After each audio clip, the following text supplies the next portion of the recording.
Yo soy Miss Finanzas, bienvenidos a mi podcast. Vamos a hablar de arte, viajes, personajes interesantes, libros y todo aquello que podamos relacionar con el dinero. ¿Cuál es la misión de este podcast? Aprender. Bienvenidos. Hola mundo, bienvenidos a otro episodio de Mis Finanzas, el podcast. Y hoy tenemos a una grande con nosotros. Ella es Andrea Zapata, CEO y cofundadora de Cubic, una plataforma digital para inversión en arte. Además, tiene una galería que se llama LS en Polanco. Bienvenida, Andrea. Muchísimas gracias, feliz de estar aquí. Gracias por la invitación.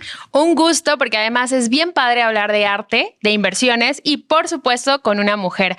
Así que me gustaría muchísimo que nos cuentes un poquito de cómo nace esta idea de entrar al mundo del arte.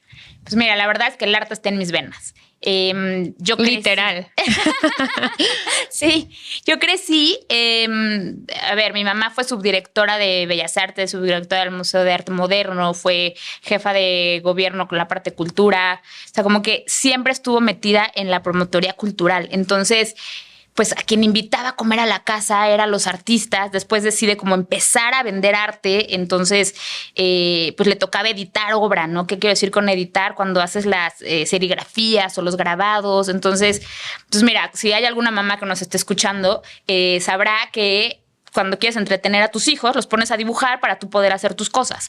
Bueno, fíjate que voy a interrumpirte. Fíjate que invité a una amiga a la casa y se me hizo tan sencillo darle a su hija un plumón y una hoja y terminó todo el piso. Sí, pintado con marcadores. Ajá, digo, por lo que mencionas. Pues bueno, a mí lo que hacían es con los artistas me ponían a dibujar. Entonces luego los artistas llegaban a dibujar sobre mis dibujos. Entonces toda mi vida estuvo en el arte. Luego mi mamá se casa con un gran artista, Arnaldo Cohen. Okay. Y pone una galería de arte. Y yo como buena adolescente digo, no quiero nada que ver con el arte, ¿no? O sea, me voy completamente al otro lado, me voy a estudiar negocios, trabajo en empresas como JP Morgan, estudio en MBA en Estados Unidos. Y como todo en la vida, volteo y de repente estando allá había una clase que me encantaba que hablaba de los mercados y luego había un profesor, William Gottsman, que estaba fascinado con el tema del mercado del arte. Y claro que yo, teniendo el arte en las venas, pues fue muy fácil. Nunca se fue por completo porque claro que, bueno, en principio en mi casa, ¿no? Pero ir a los museos para mí era una cotidianidad. O sea, de repente pregunto... Claro, no lo veías como algo aburrido porque era parte de tu vida, ¿no? Parte de lo que vivías con tu mamá, con tu papá. Exacto. Ni siquiera imagino un mundo sin ir a un museo o sin ver arte. O sea, como que era algo... Por eso somos amigas. Exacto. y entonces fue que de repente estando allá platicando con el profesor, veo este cruce que existe entre el arte y los mercados y todo hizo clic, ¿no? Y entonces regreso a México, regreso a dirigir la galería, pero con otro sentido, ¿no? Con este sentido de, a ver, tú puedes comprar arte, obviamente yo pienso que son 3 razones principales, que es decorar, que por supuesto que se vale, coleccionar, que es completamente diferente, a invertir, ¿no? Son casillas diferentes. Y cuando veo la posibilidad de tener una tesis en la que cuando llegues a la galería puedas tener inversión por default y que entonces si quieres decorar o coleccionar, sepas que lo que estás comprando va a ir subiendo de valor en el tiempo. Entonces empecé a hacer como una serie de tesis y estudios para ver cuáles eran los factores que hacían que estos artistas subieran de valor. Ahora, te tengo que confesar que ahora me estoy yendo del otro lado porque hay artistas que siento que no son tan buena inversión, pero son maravillosos. Entonces... Pero aquí me surge una pregunta clave que muchas veces me han hecho algunos clientes de cómo sé en qué artista invertir, ¿no? Y yo siempre les digo que obviamente tienen que confiar en expertos, así como lo hacen en la parte de dónde invierto, dónde ahorro, pues también si voy a invertir en arte, con quién y por qué, ¿no? Como hemos escuchado mucho acerca de cuando vas a un museo que los curadores, ¿no? Revisan la obra, etcétera. ¿Cuál es la diferencia entre una litografía y una obra original? ¿No? O sea, hay varias cosas que tienes que saber a la hora de invertir en arte y obviamente por eso estás aquí. Pero me gustaría si puedes decirlo como a lo mejor en breve, cuáles serían las principales características en las que tú puedes asesorar a alguien, por ejemplo, para poder invertir en arte o en qué nos tenemos que fijar cuando se invierte en un artista. A ver, lo primero que tienen que hacer es, si lo que quieres es invertir en arte, que insisto, es como otro sombrero que las otras dos categorías, hay que analizar el artista en el que vamos a invertir, en principio. Entonces, por ejemplo, si yo quiero invertir en un artista nuevo que me encontré en una feria de arte a la que fui, hay que ver en dónde ha estado expuesto ese artista, ¿no? ¿Qué colecciones tiene ese artista? Entre más nutrido esté ese currículum, es mucho mejor y tiene mucho más potencial. Y todavía mejor si ese currículum está nutrido con exposiciones internacionales. Y esto a nivel global. No quiere decir que un artista mexicano tenga que estar en Estados Unidos. Quiere decir que un artista americano tiene que estar en México. Tiene que ser lo más internacional posible. Pero además sí hay que hacer la tarea. Es decir, ¿en dónde ha estado expuesto específicamente? Porque puede ser que sea un cuate que tiene mucha lana y se va a Milán y renta con $10,000 una galería y llega a México y dice, yo ya estuve expuesto en Milán. Pues no, de eso no se trata. Mejor en un museo en Milán. Exacto. Saber qué institución es quien está avalándolo. Y a ver, si es un artista nuevo, entonces sus precios deben de estar acorde. Porque de repente pasa que los artistas se ponen de moda y tú crees que porque esté de moda va a subir de valor, pero no es verdad, porque hay dos factores muy importantes. Uno, sí es que haya mercado, es decir, que sí haya gente que te lo quiera comprar. Entonces, claro que si está de moda, sí es un factor importante. Pero si no tiene la parte del currículum, así como en las finanzas, es una burbuja que se rompe. Claro. Tiene que tener un sustento para que vaya subiendo el valor. Entonces, en principio, el artista. Después, la pieza, como bien mencionabas, ¿no? Saber específicamente si es una pieza única o es una original múltiple. Los originales múltiples hablaríamos de grabados, serigrafías, litografías, todas aquellas piezas que están hechas en serie. Y si está hecha en serie, saber qué tanta intervención tuvo del artista. Porque incluso en las series, y no me voy a ir muy técnica, pero podrían hacerse piezas que se les llaman post-mortem, por ejemplo. Es decir, el artista la hizo en vida, se muere el artista y la familia las manda a imprimir después. Entonces, estas piezas son mucho más baratas, pero siguen siendo buenas porque son piezas que sí hizo el artista en vida, solamente ya no le dio tiempo de imprimirlas o hicieron una sobreedición, etcétera. Si es una pieza, una litografía, serigrafía, etcétera, pues entre más chiquita sea la edición, es un tema de oferta y demanda, claro, pues es mucho mejor. Que por eso las obras luego están marcadas como una de 5, una de 10, ¿no? Una de, etcétera, una de 1,000, ¿no? Entonces ahí es donde tiene más el valor y por eso es tan importante que tengan el 1 de 3, por ejemplo, es más valiosa que la 1 de 10, ¿no? Exactamente. E incluso hay artistas como Banksy, por ejemplo, que hace una edición de 500, pero solamente firma 350. Y entonces las primeras 350, aunque es la misma pieza, vale más que el resto de las piezas porque esas no tienen firma. Entonces, entre más intervención tenga una pieza firmada, y hay muchísimas gráficas que lo demuestran, vale mucho más que una pieza que no está firmada, con toda lógica. Eso quiere decir que el artista vio una por una. Ahora, claro que una pieza única tiene un valor mucho mayor y una posibilidad de crecimiento en inversión también más grande. Sin embargo, no es asequible. ¿Y qué pasa con el arte? Es un mundo pues muy exclusivo. Entonces, las ediciones permiten a las personas tener acceso a piezas de artistas muy importantes, pero con un nivel. Pero bueno, regresando a la pregunta de cómo saber. Entonces, ya analizaste al artista, ya analizaste la pieza. Ahora hay que analizar dentro de la pieza, obviamente, el estado de conservación, así como hablé del currículum del artista, hablar del currículum de la pieza. Entre más exposiciones, entre más nutrido el provenance, es mucho mejor y muchísimo más fácil de vender, que esa es a la larga la idea cuando inviertes en arte. Y luego, lo que yo me atrevo a decir que es la más importante es que sea una pieza auténtica, ¿no? Claro. Porque hay tantos falsos en el mercado, entonces revisar la documentación para saber si la pieza es buena. Aquí me surge algo que luego llegan a salir en las noticias así. Se acaba de descubrir que hay una obra de Van Gogh y entonces esto es lo que está pasando y está firmada, pero no la habían descubierto y la desempolvaron y bla, bla, bla. Y yo digo, ¿cómo? O sea, ¿cómo saber si realmente es de él y cómo saber si realmente la tenía la familia o estaba en el museo o lo que sea, si ahora es tan fácil que puedas hacer una réplica, ¿no? ¿Cómo cuidas tú como experta esto cuando haces la compra de una obra? Estamos hablando de que tú, en lo que ofreces, que vamos a hablar más adelante, ya tienes Picassos, ya tienes Warhol, ya tienes un montonal de obras de gran valor, entonces tienes mucha más experiencia. ¿Cómo no te engañan cuando compras una obra de este calibre? Buenísima pregunta, buenísima. A ver, en principio sí hay una impresionante cantidad de noticias que me llegan a la galería de, oye, me heredaron esta, me encontré en la bodega, la lagunilla, muchísimas. Entonces yo generalmente digo, cuando las cosas son demasiado buenas para ser verdad, es que lo son, ¿no? No se dejen engañar. Ahora, como has visto en las noticias, hay casos en los que sí lo son, entonces hay que averiguar. Generalmente hay una fundación, si es un artista ya que pasó a la historia, generalmente hay una fundación que se quedan con los derechos de decir si la obra es buena o no. En el caso de artistas mexicanos, generalmente es la familia, pero hay incluso artistas mexicanos que ya no es la familia porque pues por X y Y situaciones económicas que nos pasan a todos, empiezan a vender los certificados y pasarlas por buenas, aunque no sean buenas. Entonces, cuando eso ha pasado, por eso tienes que estar en el medio, te vas con el especialista o el que fue el gran coleccionista del artista. Entonces, sí tienes que estar como en un círculo para saber quién te certifica la obra.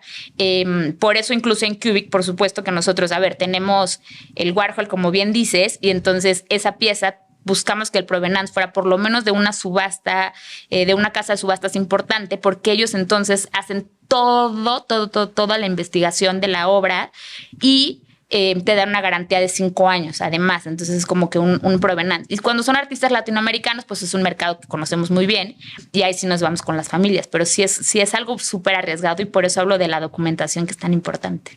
¿Y qué pasa? Es que me están surgiendo muchas dudas. ¿Qué pasa? Yo pinté, alguna vez le hice esta pregunta a otra invitada que ella se dedicaba a pintar. Pero ¿qué pasa si compras una obra? Porque tú vas a comprar pintura para pintar al óleo, por ejemplo, y te dice que esa pintura dura 100 años, ¿no? Ajá. Y bueno, pues yo no sé si esa pintura esa obra que yo pinté, pues va a durar 100 años.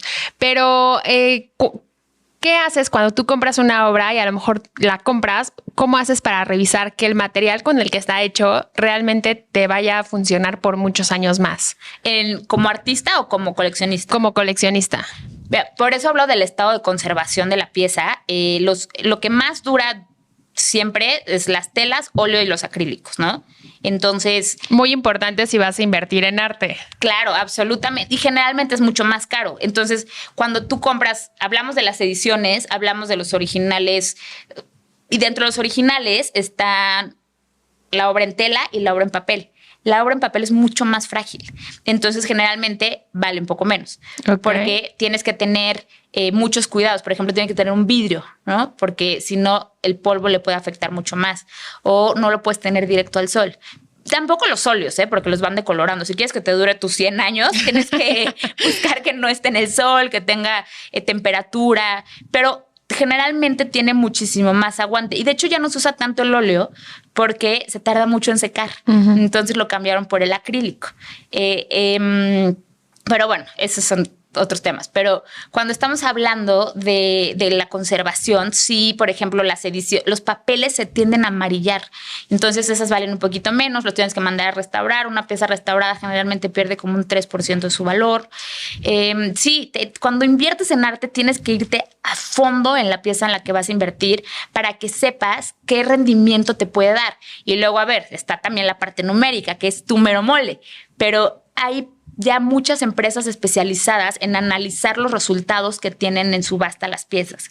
Entonces, tú puedes poner, por ejemplo, en Artnet, cómo le ha ido a Toledo en los últimos 10 años y puedes ver y comparar con acciones de Amazon o con bienes raíces o con oro o con el S&P 500 y ver cuál es la tendencia que tiene.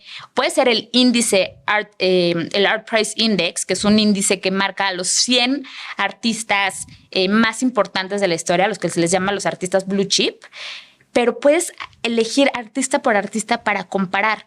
Entonces, si es un artista nuevo, probablemente todavía no está en subasta y entonces probablemente no puedas tener esas estadísticas, lo que quiere decir que pagues poquito por la pieza. O sea, no pagues más de $10,000 por un artista que todavía no tiene ni currículum, ni está en subastas y nada más está de moda porque tiene 500,000 followers en Instagram. Claro. Ok, me gustaría, ya que nos contaste un poquito de arte, que me voy a ir más a profundidad más adelante, ¿cómo funciona tu plataforma Cubic?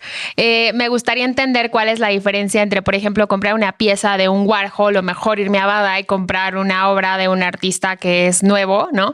O sea, entender un poco por qué Cubic funciona. Cubic nace con la idea de democratizar las inversiones en arte. ¿Y por qué es tan importante?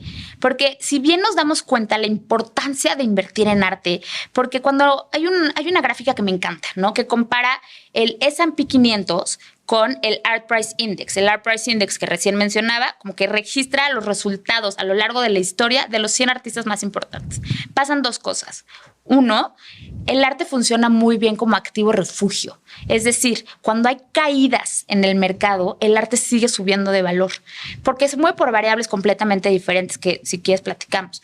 Pero el segundo factor es que siempre va por arriba del S&P. Entonces, ¿qué quiere decir esto? Que es una buena inversión. El 94% de los asesores en finanzas, y esto lo dice Deloitte, recomiendan invertir en arte. Confirmo.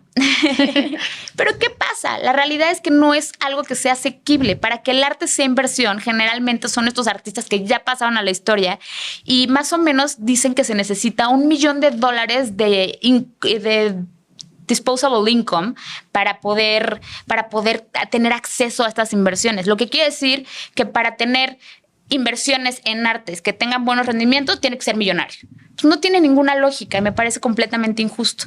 Entonces nace Cubic para buscar democratizar las inversiones en arte. Lo que hacemos es que compramos arte físico y vendemos fracciones de la misma, o cubes, como nosotros les llamamos, desde $3,000, $2,700, para que entonces, en lugar de irte al antro el fin de semana, o que te vayas al antro pero gastes un poquito menos y empieces a invertir y diversificar tu portafolio. Claro, que aquí algo que me gustaría mencionar es, no es lo mismo arriesgarte a tú comprar una pieza de un artista que no sabes si va a crecer o no, que lo puedes hacer por gusto, a decir, bueno, compro un cubito, ¿no? En Cubic, y entonces ya estoy pasándole esa responsabilidad de saber dónde sí, dónde no, etcétera.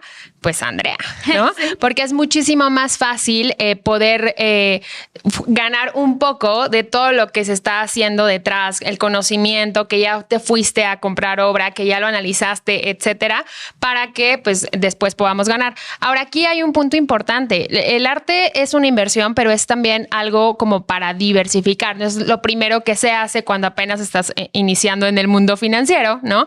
Y el otro factor importante es que lo hagas de acuerdo también a tu presupuesto. Si quieren una obra mucho más grande, pueden ir a tu galería y adquirirla. Y si quieren empezar en el mundo del arte, pues entrar a Cubic se me hace fenomenal, sin duda. Claro, y entonces, de hecho, estadísticamente recomiendan invertir entre un 11 y un 50% de tu portafolio en arte. Como dices, no es todo. Pero claro que para tener un portafolio bien armado, la diversificación es clave, porque entonces funciona para que cuando algo cae, lo otro sigue creciendo.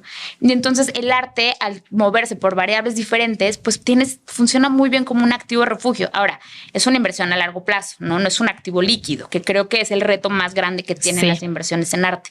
Pero siendo el único, me atrevo a decir, porque la verdad es que claro que hay volatilidad, porque la hay, porque claro que si hay menos dinero en el mercado, pues hay menos dinero que gastar en arte. Aunque fíjate qué interesante, cuando todo va mal en el mundo, el arte sigue creciendo porque, como decía, generalmente este tipo de arte lo compran los millonarios y los millonarios les va mal y tienen un poco menos de dinero, pero siguen teniendo dinero para que si sale un Frida que no había estado en el mercado en 7 años o un Leonora Carrington como acaba de pasar en la subasta, pues órale, yo voy por él. No, además recordemos que el arte también depende cómo le ingreses, es deducible de impuestos, entonces aun cuando no hay dinero, los empresarios dicen, bueno, pues vamos a comprar arte y ponerlo de decoración y ahí ayudar el tema fiscal, ¿no? Que por eso es también algo que pues se recomienda porque siempre van a comprar arte. Me gustaría saber cómo se determina el valor de cada fracción de una obra. Pues mira, lo dividimos, o sea, está el valor total de la pieza, que nosotros siempre buscamos comprarla 10% debajo del valor de mercado. Entonces, las piezas que tenemos en Cubic nos tardamos mucho en encontrarlas porque tiene que ser que cumpla con todo lo que te platiqué de analizar al artista, analizar la pieza y que esté por debajo del valor de mercado. De ese valor de mercado tomamos una decisión dependiendo de varios factores de en cuántas fracciones lo vamos a dividir. Por ejemplo, el Andy Warhol lo dividimos en 900 fracciones o cubes, pero el Banksy nos fuimos a 4,000, ¿no? Un poco para probar el mercado y entonces los cubes de Banksy eran mucho más baratos. Y entonces estamos probando el mercado y fue que nos dimos cuenta lo que tú, mira, te hubiéramos preguntado antes, que claro que el arte es una segunda inversión. Entonces generalmente la gente que compra arte es gente que ya está un poco más educada, ya sabe que invertir en arte es bueno y quiere diversificar su portafolio. Entonces crecimos un poquito el ticket de la pieza actual, son 2,700 pesos, 3,000. Entonces lo dividimos en menos fracciones. Entonces cada pieza hacemos un análisis diferente dependiendo de la tesis que queremos probar. Oye, aquí hay algo que me surge hace, yo creo que 2 años, ¿no? Fue cuando fue el boom de los NFTs. Y entonces me llamaba la atención que obviamente si me dices, oye, compra una fracción de un Warhol, me llama más la atención que decir, pues compra una imagen digital de una persona que en Estados Unidos creó esto y Kim Kardashian dijo que era súper bueno hacerlo. ¿Cómo comparas? Porque para mí es muy claro entender que es mucho más garantía hacerlo en Cubic con un artista ya reconocido, que sí, efectivamente es a largo plazo y acá es una especulación, definitivamente. Pero ¿cómo has vivido tú esto cuando alguna vez te preguntan más en la comparativa? Mira, en general, voy a contestar la pregunta en 2 partes. En general, cuando inviertes en arte, yo siempre digo que tienes 3 perfiles, que es un poco lo mismo que en finanzas, ¿no? Tu perfil de riesgo. Entonces, si te quieres ir a la segura, inviertes a los artistas a los que yo les llamo artistas setes, ¿no? Que son estos artistas, sí, estos artistas que son como ya muy importantes, que ya pasaron a la historia, que te dan un rendimiento chiquito, pero estable, prácticamente seguro, ¿no? No hay nada seguro en esta vida, pero te lo demuestran, ni los setes. Pero están los artistas a los que yo les llamo como artistas bono. Son artistas que todavía viven y lo importante que viven es que todavía están creando. Es decir, la oferta todavía existe. En el momento que la oferta se limita es cuando empieza a crecer. Que aquí, aunque suena muy obvio, yo he platicado con personas y no es tan obvio.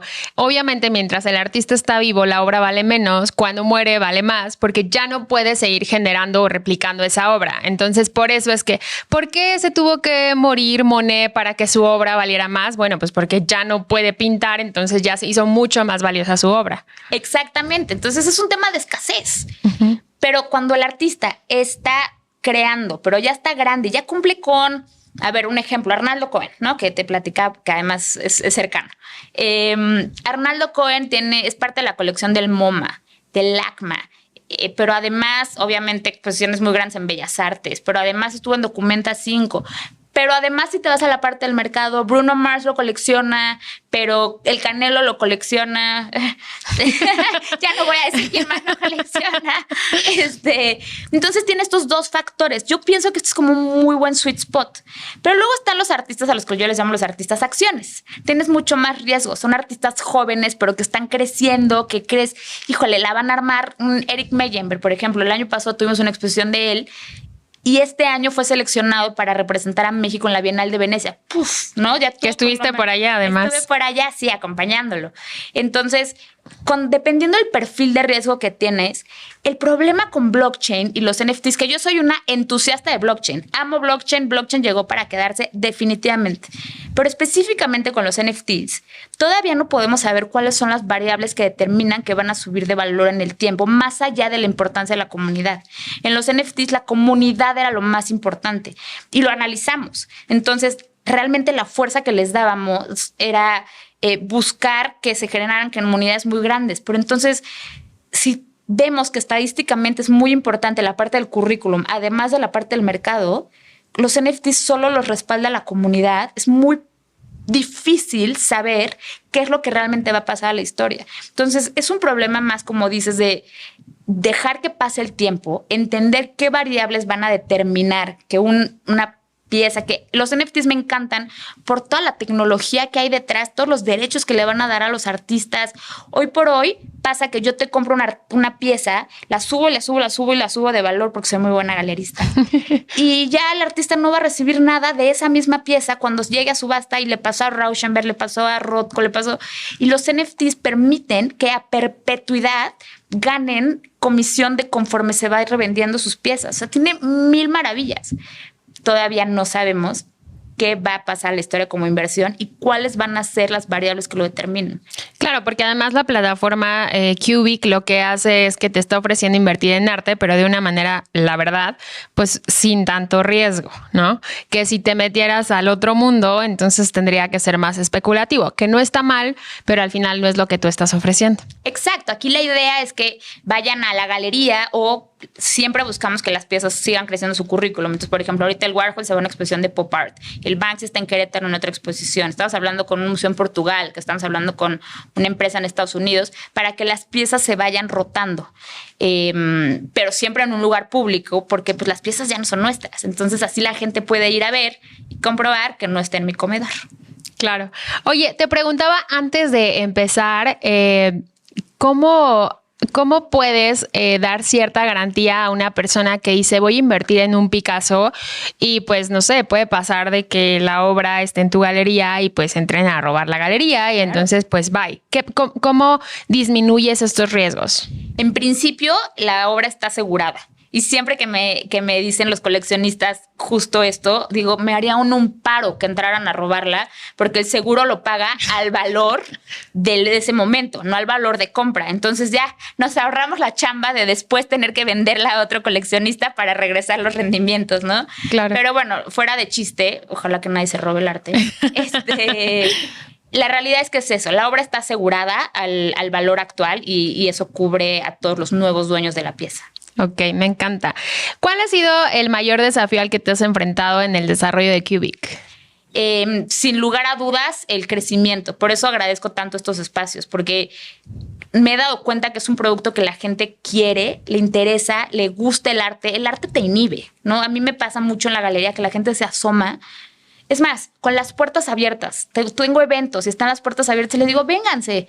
Y se quedan con la raya que divide, ¿no? Entonces, de repente nos da miedo lo que no conocemos. Entonces, educar a las personas en inversiones en arte, sin lugar a dudas, ha sido el mayor reto, porque ya que entiendes la importancia de invertir en arte y de diversificar tu portafolio, 3,000 pesos los metes para meter los pies al agua. Claro, ahorita que mencionas que la gente luego no pasa y demás, es que también recordemos que estamos en un país donde pues hay mucha desigualdad, ¿no? Y normalmente el arte donde la vemos ha sido como en estos museos, ¿no? En las películas, lo ves en el Museo del Prado, lo ves en el Museo de Orsay, lo ves en muchos lugares donde hay gente que no ha viajado y entonces lo ve como wow. Y los lujos, incluso en las películas que hablan sobre lo catastrófico de la Segunda Guerra Mundial, pues les quitaban y les robaban las obras, ¿no? Entonces sí lo ven como si el arte fuera, y realmente es un lujo, pero me refiero a que si lo vemos más que como lujo, como una inversión, el que tú realmente puedas fraccionar una obra como una artista, no sé, Leonora Carrington, por ejemplo, pues sí hace que personas con diferente poder económico puedan acercarse y poco a poco, lo que siempre yo les digo es, inicias con algo y vas creciendo, inicias con algo y vas creciendo. Y entonces me encanta porque lo que tú estás haciendo es abrir una oportunidad a mucha gente a que empiece en el mundo del arte y de verdad, felicidades. Muchísimas gracias. Me encanta porque me gustaría saber cómo crees que cambia el Cubic, el pensamiento de las personas en el arte. O sea, ¿cuál ha sido la experiencia que tú has dicho, lo que estoy haciendo realmente me llena el corazón? Qué bonita pregunta. Mira, claro, me encantó la pregunta, porque fíjate que de repente cuando estamos muy metidos, porque es eso, es una empresa para invertir en arte, ¿no? Pero el arte realmente nace por la emoción que existía en el artista de crear, de transmitir lo que estaba sintiendo en ese momento. ¿Y por qué existe el arte desde un principio? ¿Por qué existe desde las cavernas, cuando nadie lo iba a ver? Para comunicar lo que estamos sintiendo. Hay muchísimos estudios que hablan de la neuroestética y cómo el arte ayuda a pacientes de Alzheimer ver y crear, ¿no? La ansiedad. El arte es una necesidad física. Por eso ahora que está tan de moda la inteligencia artificial, estoy una fiel creyente que la inteligencia artificial jamás va a reemplazar la necesidad que existe en el arte. Y Cubic es un club de arte, porque si bien compras tus cubes, los cubes te dan acceso a inauguraciones que hacemos, a cenas, a estudios, a mil cosas que hacemos en torno al arte. Inviertes y te vuelves parte de una comunidad. Exactamente. Entonces, rompemos esta barrera, hablan con el curador de la galería cuando quieren, o sea, como que hacemos este acercamiento al arte para que entonces metes los pies al agua en inversiones en arte, pero no solo en inversiones en arte, al arte en general. Me encanta. Ahora, digo, para cerrar en el tema Cubic, porque quiero que realmente hablemos un poquito más de arte, me gustaría saber cómo puedo invertir en Cubic, o sea, así exactamente lo que tengo que hacer para ser inversionista en Cubic. Te metes a cubic.art y listo, tienes dos opciones. Puedes agendar una llamada con uno de nuestros especialistas porque es un tema del que hay que platicar, ¿no? Entonces, a ver, ¿en qué pieza invierto? ¿Cuánto invierto? Hay diferentes planes. Digo, he hablado mucho de estos como 3,000 pesos base, pero si inviertes más, tienes otros beneficios, etcétera. Cubic, cómo funciona es que hoy compras tus cubes, te esperas 3 años en los que nosotros vamos a buscar vas a esperar que crezca el valor de la pieza. Al tercer año buscamos un coleccionista que compre todo y regresamos la pieza con esos rendimientos. Entonces, entender cada pieza, cuál es el periodo más o menos. Ya tuvimos un exit, por ejemplo, tuvimos un Tamayo y a los 3 meses teníamos los rendimientos que queríamos en 3 años. Por supuesto que lo vamos a tomar. Entonces, tener ese tipo de pláticas con la persona como para tomar la buena decisión, ahí está, agendar una llamada y ya está. O nada más pones crear cuenta y al crear la cuenta te dicen cuántos cubes comprar y ya está. Por ejemplo, agendas una llamada, porque esto me parece interesante, pero yo porque soy una romántica. Yo hablo con esta persona, con la asesora, y entonces me dice, oye, pues, ¿qué te gusta? ¿No? Por ejemplo, y ya yo le digo, no, pues a mí me gusta el surrealismo. Ajá. Entonces me va a ofrecer una obra o parte de una obra que tenga que ver con lo que me gusta o 100% es numérico. Pues mira, puede ser de las dos maneras. Te podemos ofrecer todas las obras que tenemos en Cubic ya pasaron por el filtro de que sea una inversión. Okay. Simplemente hay diferentes rendimientos que te pueden dar con diferentes riesgos, obviamente. Y entonces puedes hablar, ya, lo que quiero es que sea inversión y que sea surrealista, ya está. Esta es la pieza que te voy a ofrecer. Es de Leonora Carrington, ¿no? Okay. Pero si te vas a lo numérico, que la mayoría de nuestros clientes, la verdad, se fijan un poco más, menos uno. Hubo un músico que vio la pieza de Botero que tenemos, que es una explosión y se ve claramente. Dice, es que cuando yo creo obra, estoy ahí, ni siquiera quiero que se venda, me quiero quedar con este pedacito para toda la vida, cosa que no hacemos, sí se va a vender. Pero en general la gente compra por el rendimiento, el riesgo, etcétera. Pero por supuesto que te podrían asesorar de acuerdo a la parte emocional. Y lo padre es que sí la puedes ir a ver y la ves y puedes señalar qué pedacito te tocó, porque además hacemos, por pura emoción, porque todas valen lo mismo, te toca un pedacito en específico. Entonces, ya que compraste la pieza, en la plataforma puedes ver qué pedacito te tocó. Mi mamá en Banksy no me perdona que le tocó puro blanco, por ejemplo, ¿no? Entonces, ese tipo de cosas como que le agregan emoción a la compra, que no le puedes quitar cuando compras arte la parte emocional. Oye, que aquí lo que mencionas de tu mamá, digo, ya lo platicamos fuera del podcast, pero estaría padre que lo escucharan, que yo te decía, ¿y por qué no puedes, o sea, por qué no podemos elegir qué parte de la obra tener? Y esto es por un tema democrático, ¿no? Porque si no, por ejemplo, la parte blanca, pues a lo mejor nadie la agarraría porque esperas el ojito o la manita o lo que sea. Y entonces al final tu obra vale exactamente lo mismo que todas las demás piezas. Claro, puedes comprar 2, 4, 5, 6, las que quieras, pero todas las piezas valen lo mismo. Y esto permite pues que no haya favoritismos hacia nadie, ¿correcto? Exactamente. Me encanta. Ahora me gustaría saber algo muy importante respecto al arte. ¿Qué piensas acerca de estos artistas actuales, ¿no? Que de repente ponen una banana, ¿no? Y eso lo llaman arte. Plataformas o más bien foros como Sonamaco, como Bada. ¿Qué piensas acerca de esto? Sonamaco me encanta, participo. Se ha vuelto la feria más importante de toda Latinoamérica, entonces además me enorgullece que sea mexicana y por una mujer, o sea, amo. Qué mejor. Y en general las ferias me gustan mucho porque para un coleccionista nuevo te permite tener en una en un mismo espacio, como una oferta en la que además todos los que somos exponentes estamos acostumbrados a darle información a gente que no nos va a comprar. Entonces, esta parte que te platicaba de entrar a la galería que dices, puf, seguro que van a querer venderme algo. En las ferias no lo sientes porque me atrevo a decir que la gran mayoría de las personas van a ver y a que los vean, ¿no? Entonces, sí, que es algo muy sonado en Sonamaco, ¿no? Que ya parece desfile de modas más que feria de arte. Exactamente. Pero sí te permite como entrar a ver, y para empezar a coleccionar arte tienes que ver museos, tienes que ver qué se está haciendo y qué se hizo. Muchas veces me traen artistas su obra a la galería y le digo, es que tienes que estudiar historia del arte porque esto que estás proponiendo ya se hizo. Entonces va a ser muy difícil que por más buena técnica que sea, por más maravilloso, va a ser muy difícil. Pero eso es porque tú lo sabes también, estamos de acuerdo. Por ejemplo, yo fui a Bada este año y me acuerdo que iba con mi mamá y con mi esposo, íbamos pues a gozar esta exposición y de repente yo llegaba con un artista y le decía, oye, pero ¿por qué hiciste esta obra? Cuéntame. Y yo te juro que parecía así como niña de, cuéntame por qué la hiciste. Y había el artista que te explicaba a profundidad por qué el color, por qué la textura, qué pasó y la serie y todo. Y de repente había el que te decía, bueno, pues es que así funciona. O sea, fue algo que pues estaba un día y lo pinté. Y ya que lo pinté, empecé a decir, bueno, pues hay que ponerle esto adicional y entonces mañana hacemos otra. Y yo me quedaba como, o sea, la obra estaba padre, pero ya la explicación que me dio no me gustó, ¿no? Y muchas veces, o sea, con gente que no sabe exactamente, porque yo soy asesora financiera, pero definitivamente no soy experta en comprar una obra para dar los rendimientos, más bien asesora a las personas en qué plataformas hacerlo. Entonces me parece que a mí me enamora la historia que me das de la obra, ¿sabes? Que fue de hecho lo que me enamoró la primera vez que me acuerdo que vi una obra de Van Gogh. Yo dije, wow, o sea, cómo lo estaba escuchando, porque aparte traía el traductor y fue así de cómo, o sea, wow, o sea, yo dije, wow, qué bonito, me lo están explicando. Y de repente ir a comprar una obra donde no me dicen absolutamente nada, pues no me emociona. Coincido absolutamente y a mí me ha pasado que artistas, arte que admiro muchísimo, conozco al artista y digo, ¿no? Pero sí, no.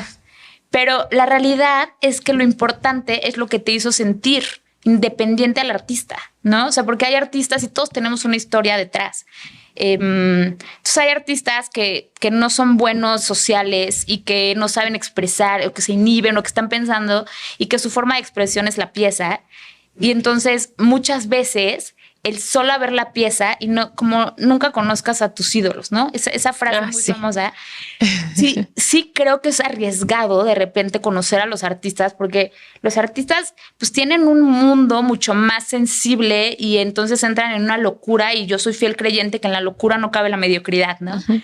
Pero de repente no saben explicar lo que están viendo y por eso entran los curadores. Entonces, estaría muy bueno como que agregar este factor y no enfrentar a los artistas a tener que explicarlos, porque claro, te pueden inhibir de una compra el no saber expresar y ver arte es una sensación muy íntima.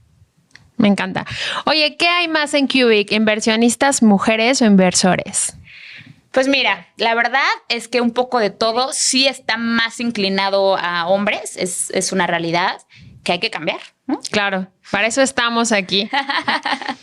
Tiene que ver, lo que he visto en números es que pues sigue habiendo un país donde las mujeres ganan menos que los hombres, por ende también pues muchas mamás solteras que tienen más responsabilidades, por ende también sucede que hay más hombres que dicen, bueno, voy a diversificar, porque ese es un punto importante. No es lo mismo todo mi capital lo voy a poner en arte a estoy diversificando, que es lo que pasa a veces con las mujeres, que es como, ok, esto es lo que tengo y lo meto en arte o mejor lo pongo como fondo de emergencia, ¿no? Claro. Hay que cambiar eso, qué interesante. Para ir cerrando, Andrea, me gustaría saber si nos puedes explicar dónde está tu galería, si alguien se interesa en irla a conocer. Y me dijiste que Cubic lo buscas por medio de internet. Todavía no hay una aplicación para que la puedas descargar. ¿Cómo viene Cubic en los próximos años en cuanto a esto? Todavía no hay una aplicación, sigue siendo todo con Cubic.ar. Recién sacamos nuestra nueva página de internet, estamos muy contentos con el resultado. Sí queremos desarrollar una plataforma y queremos hacer una plataforma en el que haya un mercado secundario. Entonces, de repente, hoy nos dicen mucho, oye, quiero comprar Botero o quiero comprar Toledo, pero ya no hay, etcétera. Entonces que puede haber romper, te decía que el riesgo que tiene ahorita, no que son riesgo, pero como que el pero más grande es la falta de liquidez, ¿no? Tú inviertes, ahí se va a quedar.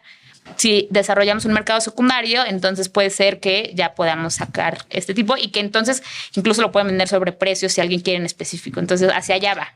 Oye, estaría padrísimo que, por ejemplo, si yo compré un botero y en 5 años ya no lo quiero, lo pueda yo misma en la misma plataforma venderlo más caro, ¿no? Claro. Eso estaría buenísimo. Eso estaría increíble. Y, a ver, nosotros hemos romantizado la idea. Nosotros hoy nos encargamos de seleccionar la pieza, democratizar la pieza y luego venderla a un solo coleccionista para dar estos rendimientos.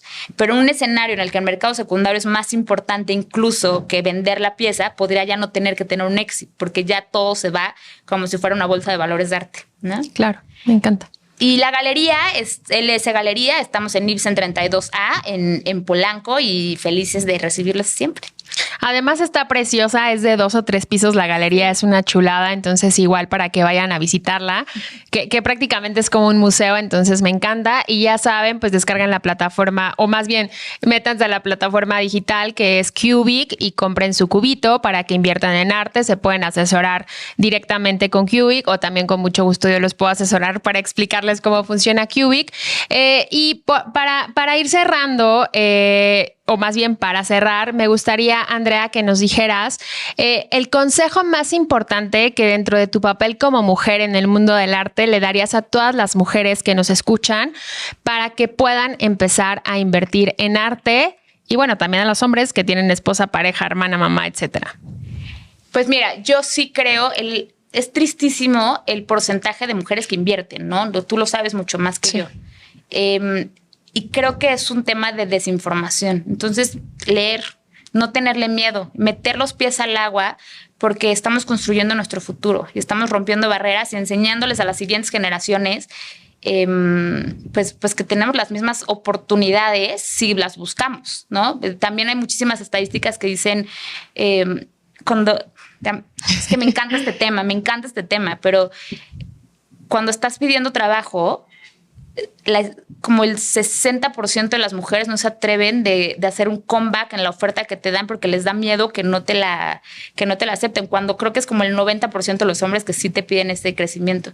Entonces, cuando nosotras como mujeres nos creemos el papel y lo que somos y nos educamos como tiene que ser y probamos que podemos empezar a invertir y cuando invertimos que lo vamos a hacer de una manera inteligente y diversificada, entonces creo que la clave es la educación y la información. Me encanta. Pues un poco más de información y educación financiera para ir como, pues sí, sopesando un poco estos temas de desigualdad que hay, pero pues el estar más informadas y la verdad al tomar control de nuestras propias finanzas, creo que sí podemos hacer un gran cambio. Así que vamos a tener próximamente otra vez a Andrea porque nos faltó muchísimo hablar de arte, pero mientras, muchas gracias por estar por acá, Andrea. De verdad, gracias por compartirnos todo. Muchísimas gracias a ustedes y a ti sobre todo por invitarme. Hasta pronto.